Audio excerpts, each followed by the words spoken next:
Je m'appelle Benoît Chassin et je suis directeur de recherche INSERM au sein de l'Institut Pasteur. Au laboratoire, on s'intéresse principalement au microbiote intestinal, tous les facteurs qui vont réguler ce microbiote, l'alimentation principalement, mais aussi la génétique, etc. Comment est-ce que ce microbiote se met en place au sein de nos intestins? Et on s'intéresse également à tout ce qu'il va y avoir en aval. Donc comment est-ce que ce microbiote, s'il est dérégulé, si on n'en prend pas assez soin, comment est-ce qu'il va pouvoir conduire à diverses pathologies inflammatoires, telles que les maladies inflammatoires chroniques de l'intestin, le diabète de type 2, l'obésité, mais aussi le cancer colorectal.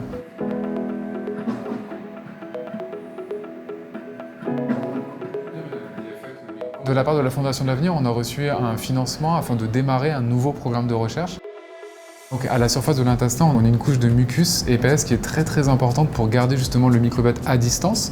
Et on s'intéresse beaucoup à ces interactions microbiote-mucus puisqu'on est en train d'identifier des bactéries qui, quand elles sont associées au mucus et qu'elles se rapprochent de l'intestin, seraient capables d'induire le cancer colorectal chez des patients avec des prédispositions génétiques. Pour ce projet-là, on n'avait aucune donnée préliminaire, on n'avait pas du tout de financement, donc il fallait vraiment qu'on puisse se mettre le pied à l'étrier. Et ça a été possible grâce aux donateurs de la Fondation de l'Avenir. Aujourd'hui, on est très heureux d'accueillir les donateurs de la Fondation de l'Avenir. C'est très important pour nous de montrer aux donateurs ce qui est rendu possible grâce à leurs dons. C'est grâce à eux qu'on peut avancer sur ces programmes de recherche.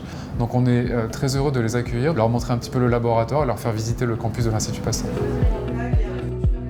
C'est l'opportunité d'entrer à l'Institut Pasteur et rencontrer un des chercheurs de l'Institut qui a su vraiment nous faire passer sa passion de la recherche et l'intérêt des travaux qu'il conduit. Vraiment un grand privilège que d'avoir ce temps d'échange long avec un chercheur et de voir un peu à la fois l'état de la recherche, mais aussi la nécessité aujourd'hui de financer ce type de travaux pour le bien-être de la population.